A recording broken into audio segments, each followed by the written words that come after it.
Part 9.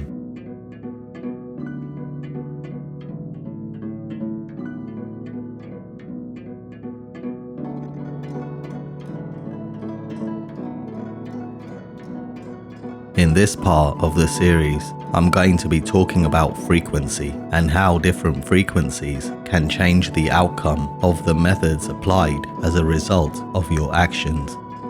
It's one thing defending yourself, and it's another thing being able to control what you are able to do.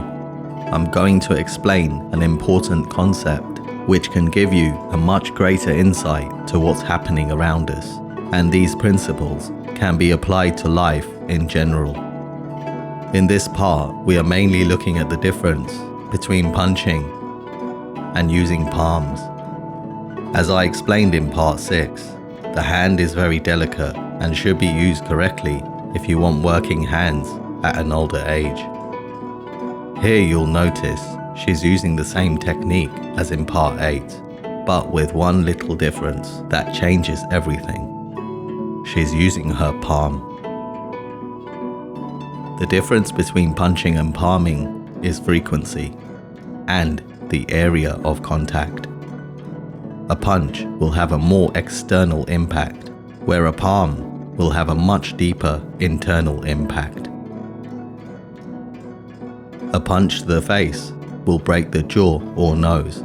It can cause loss of consciousness if hit on the jaw, for example, because of the way it affects the brain. If the jaw is hit diagonally towards the brain, then the brain will shake.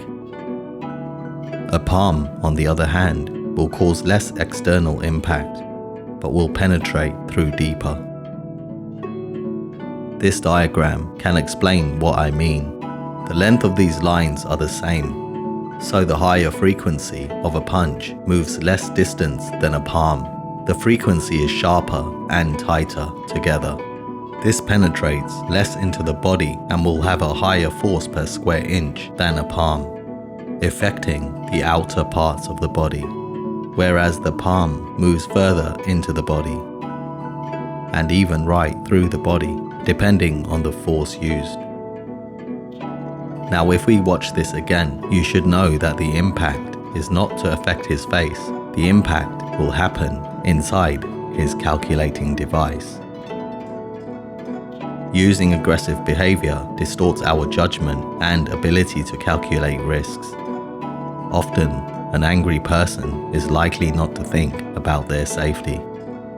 A miscalculation with our safety can last a lifetime. The impact would be on his ear.